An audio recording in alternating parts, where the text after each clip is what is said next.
ஒரு கார், ஒரு branded car வந்து அவருக்கு ப்ரொவைட் பண்றாரு. ஒரு கிஃப்ட்டா குடுக்குறாரு. அல்லது பிசினஸ் நேச்சரா நீங்க பிசினஸ்க்கு நீங்க இத யூஸ் பண்ணிக்கோங்க அப்படிங்கிற மாரி குடுக்குறாரு. அப்படின்னா, அதுல வர ஐடிசி எடுத்துக்கொள்ளப்பட மாட்டாது. அது தடை செய்யப்பட்டுள்ளது.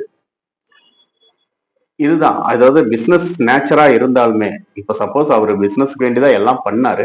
ஆனாலும் இந்த ஐடிசிய நம்ம எடுத்துக்க கூடாது அப்படிங்கிறாங்க.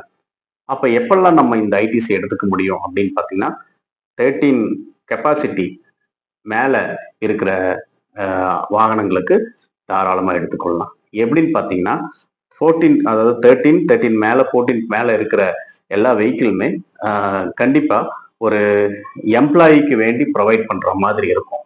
அப்படின்னா, ஒரு அ ஒரு இடத்துலருந்து இன்னொரு இடத்துக்கு அல்லது அவங்க வீட்டுக்கு வீட்ல இருந்து கம்பெனிக்கு கூட்டிட்டு வர மாதிரி ஒரு சிச்சுவேஷன் இருக்கும்போது, அத எம்ப்ளாயிக்கு யூஸ் பண்ணுவாங்க.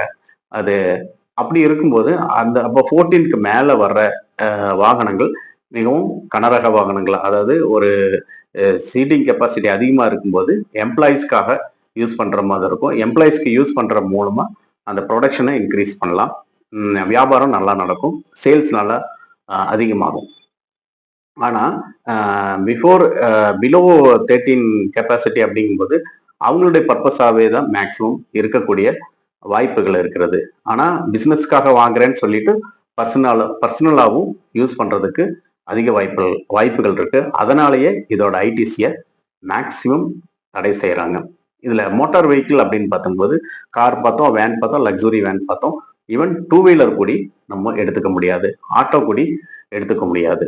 அப்போ அந்த அ மோட்டார் வெஹிக்கிள்ல எதெல்லாம் கவர் ஆகுதோ, அந்த 13க்கு கீழ இருக்கிற 13, 13க்கு கீழ இருக்கிற அ seating capacity of vehicles, transportation vehicle அவங்களுக்கு ஐடிசி தடை செய்யப்பட்டுள்ளது.